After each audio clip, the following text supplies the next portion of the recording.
இன்றைக்கி எந்த வீடியோவில் எங்கள் ஆந்திரா ஸ்பெஷல் கோங்கோரா ப்ரான்ஸ் ரெசிபி எப்படி பண்ணுறதுன்னு காமிக்க போகிறேன். அதாங்க புளிச்சக்கீரை இறால் கறி. இது ரொம்ப ஈஸியாக பண்ணிடலாம், டேஸ்டியாக இருக்குங்க இந்த கறி ஹாய் ஃப்ரெண்ட்ஸ், என் பேர் Aadya. Welcome to our channel Aadya recipes and vlogs. இப்போ தான் முதல் தடவை நம்ம சேனலை பார்க்குறீங்களா? அப்போ கண்டிப்பாக மிஸ் பண்ணாமல் சப்ஸ்கிரைப் பண்ணி வச்சுக்கோங்க. இந்த மாதிரி வெஜ் அண்ட் நான்வெஜ் ரெசிபிஸ் எல்லாமே இருக்கும் நம்ம சேனலில். இந்த இறால் கோங்கோரா செய்கிறதுக்கு இறாலை செப்பரேட்டாக ஃப்ரை பண்ணால் ரொம்ப டேஸ்டியாக இருக்கும். எப்படி பண்ணுறதுன்னு காமிக்கிறேன். கண்டிப்பாக நீங்களும் இதே மாதிரி ட்ரை பண்ணுங்கள். இதுக்காக 1 கிலோ இறாலை நல்லா வாஷ் பண்ணிவிட்டு க்ளீன் பண்ணிவிட்டு பக்கத்தில் வச்சுக்கோங்க. நான் இங்கே கொஞ்சம் பெரிய சைஸ் இறாலை எடுத்துகிட்டு நீங்கள் சின்ன சைஸாக கூட எடுத்துக்கோங்க. இதுக்காக ஒரு 2 கட்டை புளிச்சக்கீரையை இலையெல்லாம் உரிச்சிட்டு நல்லா 2 வாட்டி வாஷ் பண்ணிவிட்டு பக்கத்தில் வச்சுக்கலாங்க. இப்போ ஸ்டவ் மேலே பேனை வச்சுக்கலாம். இதுலேயே 1 ஸ்பூன் எண்ணெய், இதுலேயே க்ளீன் பண்ணி வச்சுட்ட இந்த புளிச்சக்கீரை இலைகளெல்லாம் சேர்த்துக்கலாங்க. சேர்த்துட்டு ஒரு 2 பெரிய தக்காளியை கட் பண்ணி போட்டுக்கோங்க. இந்த மாதிரி புளிச்சக்கீரை செப்பரேட்டாக வேக வச்சா டேஸ்ட் ரொம்ப நல்லாயிருக்கும். இதுலேயே ஒரு 3 பச்சை மிளகாவை சேர்த்துக்கலாம். இந்த மாதிரி புளிச்சக்கீரையை செப்பரேட்டாக வேக வச்சா டேஸ்ட் ரொம்ப நல்லாயிருக்குங்க. இப்போ ஸ்டவ் மேலே வச்சுட்டு மீடியம் ஃப்ளேம்லேயே மூடியை வச்சுட்டு ஒரு 5 நிமிஷம் நல்லா வேக விடுங்க. இப்போ மூடியை எடுத்துகிட்டு எல்லாமே அடியிலேருந்து மேலே வரைக்கும் நல்லா மிக்ஸ் பண்ணிவிட்டு லோ ஃப்ளேம்லேயே மூடியை வச்சுட்டு இதெல்லாம் நல்லா வதங்க விடுங்க. இந்த தக்காளி புளிச்சக்கீரை எல்லாமே வதங்கணும். இந்த மாதிரி வரணுங்க.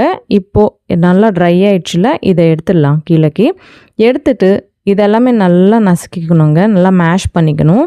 இதை சூடாக இருக்கும்போதே பண்ணிக்கினா நம்மளுக்கு ரொம்ப டேஸ்டியாக இருக்கும். இதே மிக்சர் ஜாரில் போட்டு நீங்கள் கிரைண்ட் பண்ணிங்கன்னா டேஸ்ட் அவ்வளோவா நல்லா இருக்காது. அதனால் இந்த மாதிரி ப்ராசஸ் ட்ரை பண்ணி பாருங்கள். இதெல்லாம் பக்கத்தில் இருக்கட்டும். இப்போ ஸ்டவ் மேலே இன்னொரு பேன் வச்சுக்கலாம். இதுலேயே ஒரு 2-3 ஸ்பூன் அளவுக்கு எண்ணெய் சேர்த்துக்கலாம். எண்ணெய் சேர்த்துட்டு க்ளீன் பண்ணி வச்சுட்டு இந்த இறாலை எல்லாத்துக்குமே சேர்த்துக்கலாங்க. இந்த கறிக்கு இந்த மாதிரி இறால் புளிச்சக்கீரை செப்பரேட்டாக நம்ம வேக வச்சோன்னா டேஸ்ட் ரொம்ப நல்லாயிருக்கும். இதுலேயே ஒரு 1/4 ஸ்பூன் அளவுக்கு மஞ்சள், ஒரு 1/2 ஸ்பூன் அளவுக்கு சால்ட், 1 ஸ்பூன் அளவுக்கு மிளகாய்த்தூள், அவ்வளோதான் சேர்த்துட்டு எல்லாமே நல்லா மிக்ஸ் பண்ணிக்கலாம். மிக்ஸ் பண்ணிவிட்டு மூடியை வச்சுட்டு மீடியம் ஃப்ளேம்லேயே இதெல்லாம் தண்ணி வரும்ல, இதிலேருந்து அதெல்லாம் செப்பரேட் ஆகிற வரைக்கும் நல்லா வேக வச்சுக்கலாம். இந்த மாதிரி தண்ணி செப்பரேட் ஆகும்போது மூடியை எடுத்துகிட்டு நல்லா கரண்டியால் மிக்ஸ் பண்ணிக்கினே மீடியம் ஃப்ளேம்லேயே இந்த தண்ணி எல்லாம் ட்ரை ஆகணுங்க. அது வரைக்கும் நல்லா ஃப்ரை பண்ணிக்கலாம். இந்த மாதிரி ஃப்ரை பண்ணால் இறால்லேருந்து அந்த வாசனைலாம் வராது, ரொம்ப டேஸ்டியாக இருக்கும். இந்த மாதிரி ஃப்ரை பண்ணிவிட்டு இதெல்லாம் ஒரு பிளேட்டில் எடுத்துகிட்டு பக்கத்தில் வச்சுக்கலாங்க.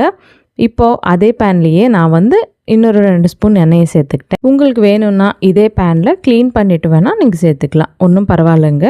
அதே கறி தான் நாம் இந்த செய்யலோம்ல, அதனால் எண்ணெயை சேர்த்துட்ட பிறகு இதிலேயே கொஞ்சம் கிராம்பு பட்டாவை சேர்த்துக்கிட்டேன். சேர்த்துட்டு கொஞ்சம் கருவேப்பிலையை கூட சேர்த்துட்டு ஒரு பெரிய வெங்காயத்தை இந்த மாதிரி கட் பண்ணி போட்டுக்கலாங்க. பச்சை மிளகா ஆல்ரெடி நம்ம புளிச்சக்கீரையில் போட்டோம், அதனால இதில் போடல. இந்த ஆனியன்ஸ் எல்லாமே கொஞ்சம் ஃப்ரை பண்ணிக்கினா போதும், கலரெல்லாம் மாற தேவையில்லை. இப்போது இதிலே 1 ஸ்பூன் அளவுக்கு இஞ்சி பூண்டு பேஸ்ட்டை ஃப்ரெஷ்ஷாக இந்த மாதிரி அரைச்சி போட்டுக்கலாம். போட்டுட்டு இதெல்லாம் பச்சை வாசனை போகிற வரைக்கும் நல்லா ஃப்ரை பண்ணிக்கலாம். இதுலேயே இப்போது முன்னாடியே ஃப்ரை பண்ணி எடுத்துகிட்டு இந்த இறாலை கூட சேர்த்துக்கலாங்க.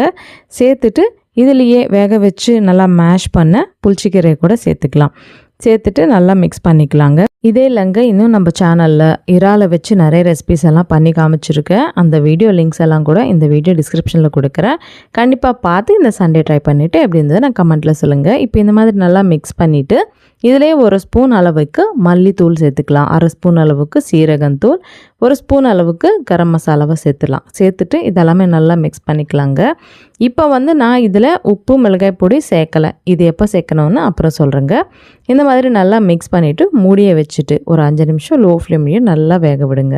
இப்போ 5 நிமிஷம் ஆயிடுச்சு, மூடியை எடுத்துட்டு இதுலேயே ஒரு குட்டி டம்ளர் அளவுக்கு தண்ணியை சேர்த்துடலாங்க. நிறையெல்லாம் தேக்க தேவையில்ல, ஏன்னா ஆல்ரெடி நம்ம இறாலை ஃப்ரை பண்ணிட்டோம், புளிச்சக்கீரையை கூட நல்லா வேக வச்சுட்டோம். நிறைய தண்ணியெல்லாம் சேர்க்க வேணாம். இந்த தண்ணி எதுக்கு சேர்க்குறோன்னா கொஞ்சம் கிரேவி கன்சிஸ்டன்சியாக இருக்குங்க. இப்போ கருவேப்பிலையை போட்டுட்டு மூடியை வச்சுட்டு மீடியம் ஃப்ளேம்லேயே ஒரு 5 நிமிஷம் நல்லா வேக விடுங்க. இப்போ மூடியை எடுத்துட்டு 1 ஸ்பூன் அளவுக்கு சால்ட்டு, 2 ஸ்பூன் அளவுக்கு மிளகாய்த்தூள் சேர்த்துட்டு நல்லா மிக்ஸ் பண்ணிவிட்டு இன்னொரு 5 நிமிஷம் நல்லா வேக விட்டிங்கன்னா அவ்வளோதான், நம்மளுக்கு கறி ரெடி ஆகிடும். இதை நல்லா மிக்ஸ் பண்ணிவிட்டு மூடியை வச்சுட்டு இதிலேருந்து எண்ணெய் எல்லாம் நல்லா திரட்டி வரும், அது வரைக்கும் நல்லா இந்த மாதிரி மீடியம் ஃப்ளேம்லேயே நல்லா குக் பண்ணிக்கலாம். இப்போது லாஸ்ட்டில் 1 ஸ்பூன் அளவுக்கு ப்ரான்ஸ் இன்ஸ்டன்ட் மசாலா கொத்தமல்லியை தூவிட்டு ஒரு 5 நிமிஷம் நல்லா குக் பண்ணிக்கணும். அவ்வளோதாங்க. எவ்வளவோ டேஸ்டியாக இருக்கிற கோங்கூரா ப்ரான்ஸ் கறி ரெடி. நான் வீடியோவில் காமிச்ச மாதிரி நீங்களும் பண்ணுங்கள். இதே கன்சிஸ்டன்சியில் சூப்பர் டேஸ்டி கோங்கூரா ப்ரான்ஸ் கறி வந்து ரெடி ஆகிடுங்க. நீங்களும் ட்ரை பண்ணுங்கள். எப்படின்றத நான் கமெண்ட்டில் சொல்லுங்கள். சாதம், பிரியாணி, பகர் ரைஸ் எதில் இருந்தாலும் சூப்பராக இருக்குங்க. டேஸ்ட் நம்ப மாட்டீங்க, அவ்வளோ நல்லாயிருக்கும். கண்டிப்பாக உங்களுக்கும் பிடிச்சிருக்குன்னு நம்புகிறேன். பிடிச்சா இந்த வீடியோவை லைக் பண்ணுங்கள். உங்கள் ஃப்ரெண்ட்ஸ் அண்ட் ஃபேமிலி கூட இந்த வீடியோவை ஷேர் பண்ணுங்கள். இந்த மாதிரி நிறைய நல்ல ரெசிபீஸ் எல்லாமே குவிக்காக பண்ணுற ரெசிபீஸ் பார்க்கணுன்னா இப்போவே நம்ம சேனலை சப்ஸ்கிரைப் பண்ணி வச்சுக்கோங்க. இன்னொரு இன்ட்ரெஸ்டிங்கான ரெசிபியுடன் மறுபடியும் உங்களை சந்திக்கிறேன். அது வரைக்கும் சைனிங் ஆஃப் உங்கள் ஆத்யா. பாய் பாய்.